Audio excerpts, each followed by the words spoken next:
পরোটা।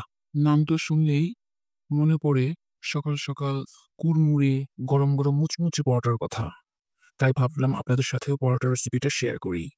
বিশেষ করে নতুনরা যাতে এই কুই বিশেষ করে নতুনরা যাতে এই কুড়মুড়ে মুচমুচে পরোটা খুব সহজে তৈরি করতে পারে, সেজন্য স্টেপ বাই স্টেপ আমি খুব সুন্দরভাবে বুঝিয়ে অনেক সময় নিয়ে ভিডিওটা তৈরি করেছি। ভিডিওটার মাঝে ছোটখাটো টিপস এবং পরোটা কিভাবে কুড়মুড়ে ভাজতে হয় তার টিপস দেয়া আছে। আশা করি ভিডিওটা না টেনে পুরোটা দেখবেন। আসসালামু আলাইকুম। সবাইকে লোফাস কিচেন বিডিতে স্বাগতম। তাহলে চলুন এই মুচমুচে পরোটার ভিডিও শুরু করা যাক। এখন আমি একটি বোলে ৩ কাপ আটা, আপনারা চাইলে ময়দাও নিতে পারেন। তো আমি আটা নিয়েছি এবং ১/২ টেবিল চামচ লবণ দিয়ে দিলাম এবং ৩ টেবিল চামচ সয়াবিন তেল। আমরা খাবার যে খাই, খাবারের জন্য যে তেল ব্যবহার করি সেই তেল দিয়ে দিলাম। দিয়ে এটাকে ভালোভাবে ডলে, ডলে হাত দিয়ে মিশিয়ে নিতে হবে। আটাটা সুন্দর করে তেল, লবণ এগুলো ভালোভাবে ডলে মিশিয়ে নিতে হবে। আমি এই জায়গাটায় একটুখানি টেনে দিচ্ছি, নইলে ভিডিওটা অনেক বেশি বড় হয়ে যাবে। ও হ্যাঁ, এখন ভালোভাবে মিশিয়ে নেওয়া হয়ে গেছে। আমি এটার মধ্যে এখন পরিমাণ মতো পানি দিয়ে দিব। তবে পানিটা একবারে না, আস্তে, আস্তে করে অল্প, অল্প দিয়ে মেশাতে হবে। যতটুকু প্রয়োজন অতটুকুই মেশাতে হবে। একবার যদি পানিটা দিয়ে দেওয়া হয় তাহলে দেখা যাবে আটাটা বেশি নরম হয়ে যাবে। এই জায়গাটাও আমি আবার একটু টেনে দিলাম। তাহলে ভিডিওটা আপনার অনেক বেশি বড় হয়ে যাবে। তো ভালোভাবে মিশিয়ে নিচ্ছি এবং আপনারা হয়তো খেয়াল করছেন আমি মাঝে, মাঝে প্রয়োজন মতো পানি দিয়ে নিচ্ছি। হাতের যে আটাগুলো লেগে আছে এগুলো ভালোভাবে ছাড়িয়ে নিয়ে আমি আবারও মুথে নিচ্ছি। মোথা প্রায় হয়ে গেছে। আর বাটা বানানোর সময় অবশ্যই আটাটাকে খুব ভালোভাবে মথতে হবে। যদি মোথাটা ঠিকমতো না হয় তাহলে আটাটা ফেটে যাবে এবং রুটিটা ভালো হবে না। সেজন্যে হাতে লাগা যে আটাগুলো আছে সেটাও আমি ভালোভাবে ছাড়িয়ে আটার সাথে মিশিয়ে নিচ্ছি এবং ভালোভাবে আবারও মথে আটাটাকে সুন্দর করে স্মুথলি একটা ডো তৈরি করতে হবে।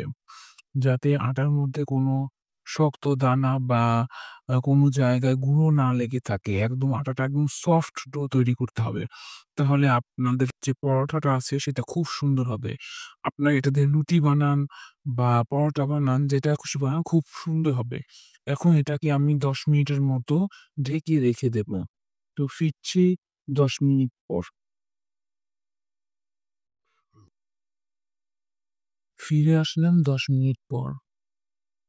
এখন দেখুন আটাটা একদম স্মুথ হয়ে গেছে। আপনারা চাইলে ১০ মিনিট না রেখেও সাথে, সাথে এটা দিয়ে রুটি বানাতে পারেন। তবে ১০ মিনিট রাখলে আটাটা একদম নরম এবং খুবই সফট হয়ে যাবে, কাজ করতে সুবিধা হবে। যদি আপনাদের কাছে মনে হয় যে আটাটা এখনো স্টিক রয়ে গেছে, স্টিকি একটা ভাব আছে, তাহলে সেই ক্ষেত্রে হাতে একটুখানি তেল নিয়ে মাখিয়ে তারপরে এই আটাটাকে আবার একটু মুথে নেবেন। তাহলে দেখবেন খুব সুন্দরভাবে এটা দিয়ে কাজ করা যাচ্ছে আর হাতে লেগে আসবে না। আমি এই জায়গাটার মধ্যে একটু স্পিড বাড়িয়ে দিলাম। আর দেখুন ভালোভাবে মুথে নিচ্ছি। এখন মথা প্রায় শেষ, ভালোভাবে মুথে নিলাম। এখন আমি আমার প্রয়োজন অনুযায়ী লেচি কেটে নেব। আপনারা চাইলে আপনারা যদি ছোট করতে চান ছোট করে নিবেন। আমি এখানে একটু বড়, বড়ই রাখছি। যেহেতু পাড়াটার ডো, আবার আপনারা চাইলে এটা দিয়ে চিনি পারাঠাও বানাতে পারেন। তো আপনাদের যতটুকু প্রয়োজন অতটুকুই করে নেবেন। আমি একটু বড়, বড় করে নিচ্ছি। আপনারা চাইলে আরেকটু ছোট, ছোট করতে পারেন।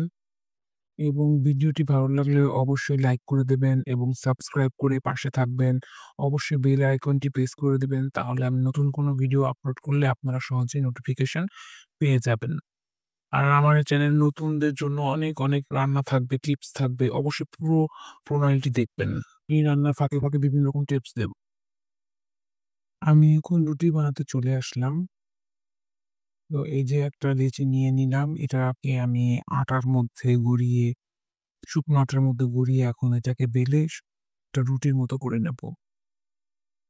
তা আমি এই ভিডিওটা নরমালি রাখলাম। আপনারা দেখুন কিভাবে বেলছি। আমার এই ভিডিওটা মূলত যারা নতুন রান্না-বান্না শিখছেন তাদের জন্যে। অনেকে আছে যারা পারেন, তারা যদি নতুন করে কিছু এড করতে চান করতে পারেন। যারা পরোটা বানাতে পারেন না, বিশেষ করে তাদের জন্য মূলত। তো প্রতি ক্ষেত্রে আমি কিছু টিপস দেব। তাই অনুরোধ রইল ভিডিওটি না টেনে পুরোটাই দেখবেন। অনেকে আছে যারা নতুন বানান তারা রুটি ঠিকভাবে গোল করতে পারেন না। সেক্ষেত্রে আপনারা টিফিন বাটি আছে বা গোল জাতীয় কোনো পেয়ালা বাটি থাকলে সেটা দিয়েও কেটে নিতে পারেন। এখন আমি এটার মধ্যে আটা দিয়ে পুরো রুটিটার মধ্যে ছড়িয়ে দিয়ে এই তো শুকনো আটা দিয়ে দিচ্ছি। আপনারা হয়তো খেয়াল করছেন আটাটা কিন্তু আমি খুব বেশি পরিমাণে দেইনি।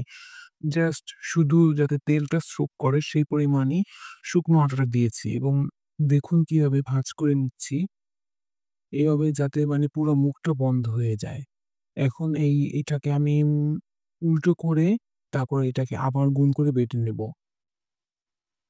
আমি একটু পাতলা করে বড় করে বেলে নিচ্ছি। পারাটাটা আমার কাছে সেভাবেই ভালো লাগে। আপনারা চাইলে একটু মোটা রাখতে পারেন। তবে পারাটার ক্ষেত্রে খুব বেশি মোটা যেমন ভালো লাগে না, ঠিক খুব বেশি পাতলাটাও ভালো লাগে না। আমি কিভাবে বেলছি লক্ষ্য করুন। এভাবে বেললে আপনারাও সুন্দর করে গোল করে বেলতে পারবেন। আমি কিন্তু ভিডিওটা একদমই স্পিড বাড়াচ্ছি না, আবার একদমই স্লো রাখছি না। নরমাল ভাবেই করছি আপনাদের বোঝার সুবিধার্থে। আস্তে করে একপাশে চাপ দিবেন এবং আরেক পাশে ঢিল দিবেন। এভাবে করে ঘুরিয়ে আটাটাকে রুটিটাকে বেলে নিবেন। তাহলে দেখবেন সুন্দরভাবে সমানভাবে গোল হয়ে গিয়েছে। এখন দেখুন আমি আবার মাঝে মাঝে শুকনো আটা ভরিয়ে নিচ্ছি যাতে রুটিটা আ পিড়ির সাথে লেগে না যায়। দেখুন এটা এখন একটা হয়ে গেছে আমার। এটা এখন আমি তুলে রাখবো। আপনাদের বোঝার সুবিধার্থে আমি আবারও একটা লেচি নিয়ে নিচ্ছি শুকনো আটার মধ্যে গড়িয়ে। এটাকে ঠিক আবার সেই একইভাবে বেলে নিচ্ছি রুটিটার জন্য। আপনারা একটু ভালোভাবে খেয়াল করুন আমি রুটিটাকে কিভাবে বেলছি এবং অবশ্যই শুকনো আটা দিয়ে নিবেন তাহলে রুটির পিড়ির সাথে লেগে আসবে না। সুন্দরভাবে বেলা হবে। এখন বেলা হয়ে গেছে আমি এটার মধ্যে আবার আ ১/২ চা চামচের মতো তেল দিয়ে নিলাম। তেলটা আবার রুটিটার মধ্যে ছড়িয়ে দেব। সুন্দরভাবে ছড়ানোর পর এখন এটার মধ্যে আবার আমি শুকনো আটা দিয়ে দেব। শুকনো আটা যাতে খুব বেশি পরিমাণ না হয়, শুধু তেলটাকে যাতে সোক করে নেয় এই পর্যন্ত দিলেই চলবে। আবার একদম বেশি হালকাও না। শুকনো আটা দিয়ে পুরো রুটিটা আমি আবার ভরিয়ে নেব যাতে তেলটাকে সুন্দরভাবে সোক করে নেয়। এখন আমি পরোটার ভাঁজটা দেখুন আমি আস্তে দেব আপনাদের বোঝার সুবিধার্থে। এভাবে একটা দিয়ে পরে আবার নিমকি স্টাইলে যেভাবে ভাঁজ করে পরোটাটাও আমি সেভাবে ভাঁজ করে নিচ্ছি। এখন এটার মুখটাকে সুন্দরভাবে লাগিয়ে দিতে যাতে আপনার ভিতরে যে পুরিটা আছে আটা এবং ব্যাটা সেটা বেরিয়ে না আসে। এখন এটাকে আবার উল্টো করে আমি পরোটা বেলে নেব। সেই একই কথা আপনারা যদি একটু মোটা রাখতে চান মোটা করে বেলতে পারেন। আর যদি একটু পাতলা করতে চান পাতলা, তবে আমি বলব মাঝারি সাইজের রাখতে। তবে আমি একটু পাতলা করেই বেলি পরোটাটা তাহলে আরকি খুব সুন্দর হয় আমার কাছে ভালো লাগে। আপনারা আপনাদের সুবিধা অনুযায়ী করে নেবেন। আর ভিডিও নিয়ে বা কোথাও যদি আপনাদের কোনো প্রশ্ন থাকে কমেন্টে আমাকে জানিয়ে দেবেন। ইনশাআল্লাহ আমি আপনাদের প্রশ্নের উত্তর দিয়ে দেব। যেকোনো ধরনের বা আগামীতে আপনারা যারা নতুন আছেন, আপনারা কি শিখতে চান বা কি জানতে চান? কি রান্নাটা দেখতে চান আমার কাছে? আমাকে বলবেন। ইনশাআল্লাহ আমি সেই ভিডিওই আপনাদের জন্য তৈরি করব। আমার এই পাটাটাও হয়ে গেছে। এখন সবগুলো আমি এভাবে বেলে নেব। এরপরে চলে যাব এই পরাঠাগুলো ভাজতে। ভাজার সময় দেখাবো কিভাবে ভাজলে পরাঠাটা একদম কুড়মুড়ে মুচমুচে হবে। আমি এখন পরাঠাগুলো ভাজতে চলে আসলাম। চুলাতে একটা ফ্রাই প্যান বসিয়ে দিয়েছি। ফ্রাই প্যানটা গরম হলে এটার মধ্যে পরাঠা দিয়ে দেব। চুলার তাপটা রাখতে হবে মিডিয়াম টু হাই। মানে একদম হাইও রাখা যাবে না, একদম লোতেও রাখা যাবে না। মিডিয়াম থেকে হাই এর দিকে। এখন আমি দিয়ে দিলাম পরাঠাটা এবং এটা হালকা একটু হয়ে আসলেই মানে ২-৩ সেকেন্ডের মতো রেখে উল্টে দেব। উল্টে দেওয়ার পরে আমি হালকা একটু তেল দিয়ে নিলাম। আমি হালকা তেল দিয়ে ভাজলাম। আপনারা চাইলে আরেকটু বেশি তেল দিয়েও ভাজতে পারেন। তবে তেলটা আমি বলব একটু কম করে ব্যবহার করাই ভালো। যেহেতু ডায়াবেটিসের রোগী আছে, হার্ট পেশেন্ট আছে। সেই ক্ষেত্রে তেলটা যতটুকু কম খাওয়া যায়। কিন্তু পারাটার ক্ষেত্রে আবার কম না হলে চলে না। পারাটাটা একটু তেল দিয়েই ভাজতে হয়। আমি আমার পছন্দ অনুযায়ী তেল দিলাম। আপনারা আপনাদের পছন্দ অনুযায়ী তেলটা যদি বেশি দিতে চান তাহলে বেশি দিতে পারেন। তো এই তো ভেজে নিলাম। তেলটা ভাজার সময় অবশ্যই একটু চাপ দিয়ে ভাজতে হবে। কি পারাটার কর্নার গুলো যাতে কোনো জায়গায় আ কাঁচা না থাকে, উল্টে-পাল্টে দেখতে হবে হালকা যে ভাজাটা হয়েছে কিনা নেড়ে-চেড়ে ভালোভাবে। এভাবে চাপ দিয়ে ভেজে তারপর আবার একটু উল্টে দেখবেন যে আপনাদের ওই পাশটা ভাজা হয়েছে কিনা। যদি ওই পাশটা ভাজা হয়ে যায় তাহলে এটাকে আবার উল্টে দেবেন। আরেকটু হবে। এখন আমি পারাটাটা উল্টে দেব। কারণ আমার পাশটা ভাজা হয়ে গেছে। ওই পাশটাও হালকা চাপ দিয়ে ভাজতে হবে। এই পর্যায়ে আর তেল দেওয়ার প্রয়োজন নেই। তবুও যদি আপনারা মনে করেন যে না একটু তেল দিবেন, তাহলে দিতে পারেন। বা তেলের পরিবর্তে বাটার অথবা ঘিও ব্যবহার করতে পারেন। তাহলে পারাঠার টেস্টটা আরো ভালো হবে। তো এখন এই যে আমি এটা ভেজে নিচ্ছি, এটা প্রায় ভাজা শেষ আমার। এটা এখন উঠিয়ে রাখবো। আপনাদের দেখার সুবিধার্থে আমি আরো একটা ভেজে দেখাচ্ছি। এই যে পা আ তাওয়াটার ভেতরে ফ্রাই প্যানটার ভেতরে আরো একটা পারাঠা দিয়ে দিলাম। এখন এটাকে আবার একইভাবে ভেজে নিচ্ছি। একটু ২-৩ সেকেন্ড রাখার পর এটাকে আবার উল্টে দেব।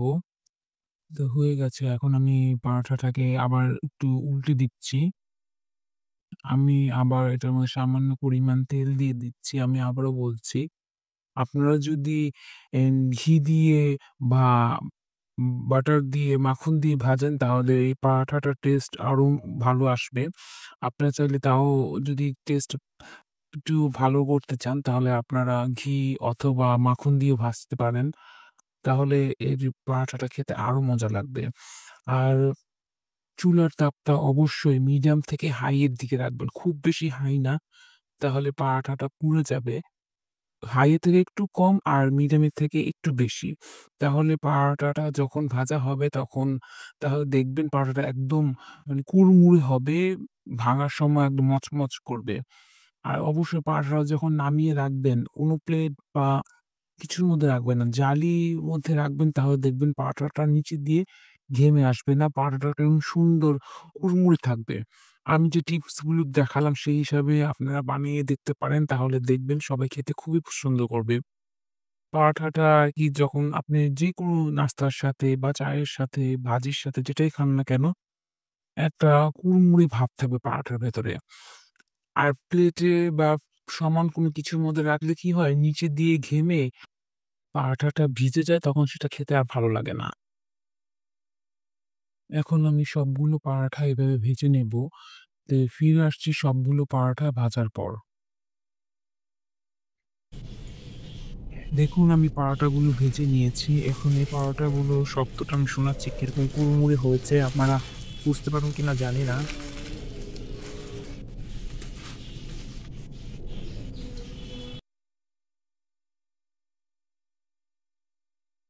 আশা করি কিছুটা হলেও বুঝতে পেরেছেন যে পরাটাগুলি কতটুকু কুড়মুড়ে হয়েছে। আশা করি ভিডিওটি আপনাদের কাছে ভালো লেগেছে। আগামীতে আবারও অন্য কোনো রেসিপি নিয়ে আপনাদের সামনে হাজির হব। সে পর্যন্ত ভালো থাকবেন, নিরাপদে থাকবেন। আল্লাহ হাফেজ।